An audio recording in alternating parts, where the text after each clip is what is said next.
O povo de Deus estava sendo castigado, estava ali trabalhando igual um louco, fazendo aquela nação prosperar, fazendo aquele povo ali ficar rico, Bruno, com um trabalho escravo. Sabe o que o mundo quer fazer? Sabe o que o Egito, que esse mundo quer fazer com a gente, Paola? Quer sugar toda a nossa energia, quer sugar toda a nossa força, todo o nosso potencial, toda a nossa capacidade para eles ficar ricos e o povo de Deus ficar pobre. Dizimar e ofertar no boteco pode. Gastar o seu dinheiro em roupa de grife pode. Gastar o seu dinheiro em balada pode. Gastar 500 reais numa garrafa de uísque pode. Mas dar 50 reais para a igreja, você é louco. Você está maluco. É isso que o Egito quer fazer. Ele quer sugar tudo que é seu e não deixar nada para Deus. Para você não ter tempo para adorar, não ter tempo para servir, não ter tempo para fazer um culto, não ter tempo de dizimar, de ofertar, de cantar um louvor. É isso que ele quer fazer. Por isso que temos que controlar o nosso tempo. Por isso que temos que olhar o que realmente vale nessa vida. Será que é necessário mesmo tanta correria? Será que é mesmo necessário tanto desespero? Será que eu não estou ansioso para chegar num lugar que talvez não é o lugar que Deus queira que eu esteja?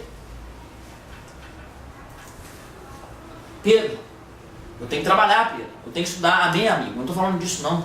Eu estou falando que você tem que separar um tempo para Deus. Amém, Mariana? É que a gente estava na pregação falando sobre isso, né? Tipo, que o inimigo, ele mesmo rouba o tempo da gente pra gente não servir a Deus.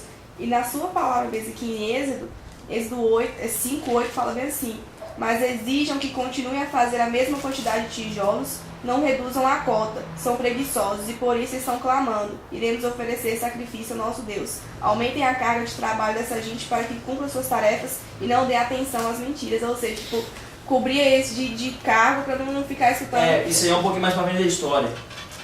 O povo, isso aí já é quando Moisés volta para o Egito. Eu vou chegar lá. O que acontece? Sabe o que é o entretenimento, Rosanete? Sabe o que é essa mídia de entretenimento? Programas de televisão bom, Facebook, esses programas criados que tomam a nossa atenção. É para você distrair quando você vê, passou 2 horas do dia, você não fez nada. Passou 2 horas do dia, você não leu um livro. Passou 2 horas do dia, você não fez uma oração. Se você somar durante a semana o que você gasta no computador, na televisão, se metade disso você orar, se metade disso você lesse a Bíblia, ninguém segurava a sua vida. Eu não consigo ficar mais de 15 minutos aberto no Facebook. Antes eu conseguia. Mas o Espírito está me movendo tanto em mim que me dá uma sede. Pedro vai orar, Pedro vai ler a Bíblia, vai ler um livro, vai se encher de conhecimento da verdade. Para com essa futilidade aí, ó. Você passa o Facebook, você fica esperando ver alguma coisa interessante. Aí você fica meia hora. Não, vai aparecer alguma coisa engraçada. Não, vai aparecer alguma coisa interessante. Quando você vê, passou todo mundo. Você só vê futilidade, palhaçada, coisa chata. Coisa que não faz você rir, não mexe em nada. Porque antes alguma coisa parecia engraçada, irmão. Agora nem isso está fazendo mais. Já cansou. E o homem não para.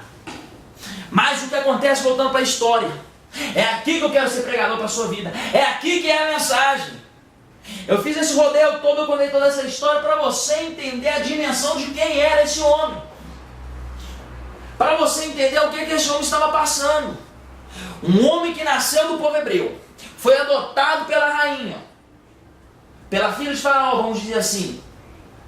É criado com todas as regalias, dentro de um reino, aonde o reino ali era o mais forte da nação. Poderia certamente ficar ali acomodado, Joãozinho, e herdar aquele trono. Poderia falar assim: não, meu pai tem uma empresa de engenharia civil, eu vou fazer um curso de engenharia civil e vou tocar o barco. Já está tudo pronto. Para que eu vou querer? Está tudo aí já, ó. É só meter o barco. É só o Bruno fazer uma faculdade de administração de empresa e tocar o barco lá no palácio. É simples. Mas não, Moisés, a vida dele era um turbilhão. A vida dele, nem ele mesmo estava entendendo. Eu nasci, na época estava todo mundo morrendo. Subi o rio de Macharré. Fui adotado pela rainha, pela filha de Faraó, que não podia ter filho. Fiquei louco, matei um egípcio. Fugi para o deserto, agora eu estou cuidando de pastor, eu virei pastor de ovelha. O que poderia estar na mente desse homem? O que poderia passar pela cabeça desse homem? Mas ele sabia de tudo que aconteceu com ele, que a mãe dele botou ele lá na cesta? Acredito que sim, porque ele sabia que ele era hebreu. E cuidou dele foi a própria mãe.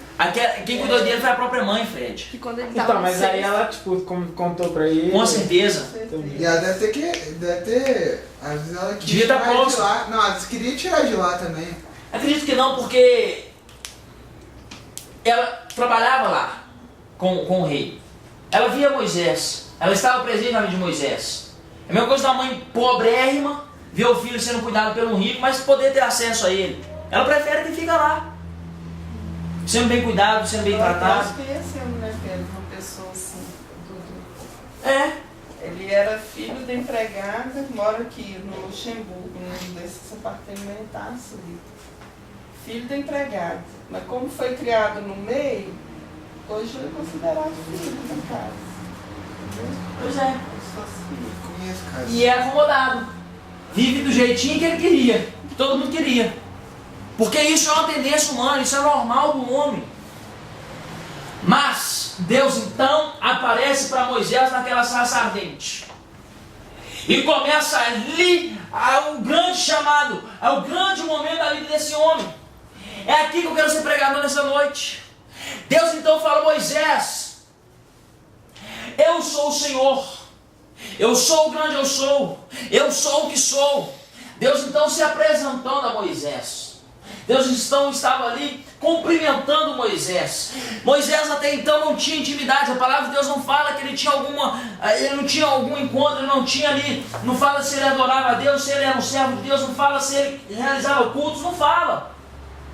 Mas naquele momento Deus começa a se apresentar para Moisés. E de repente Deus falando ali com Moisés um pouco assim atônito, Moisés um pouco perdido. Deus fala com ele: Moisés, é você que vai lá voltar para o Egito, é você que vai falar com o faraó e vai libertar o meu povo da escravidão. Moisés começa a assustar. Ele matou um homem no Egito. Certamente a cabeça dele era procurada. Certamente ele era um homem ameaçado de morte.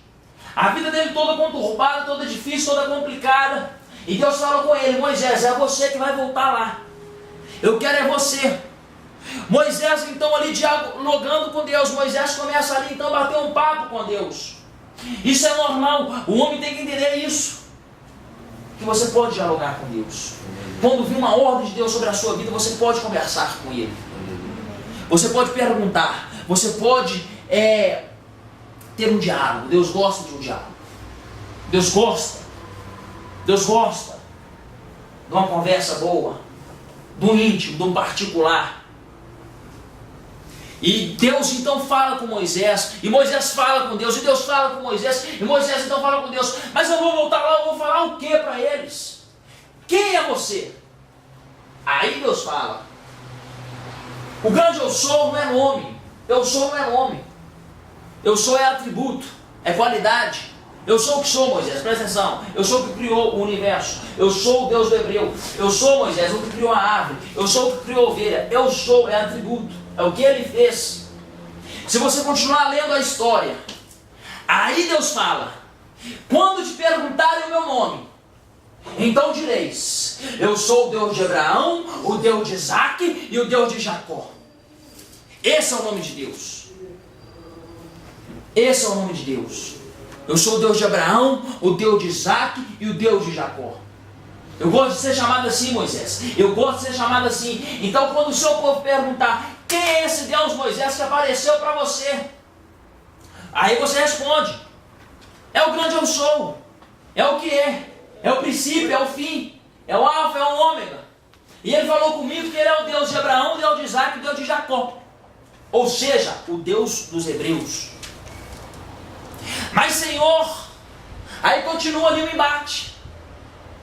Moisés então ali, Joãozinho, o que ele estava fazendo? Ele estava assustado, ele estava com medo, ele estava resistindo ao chamado.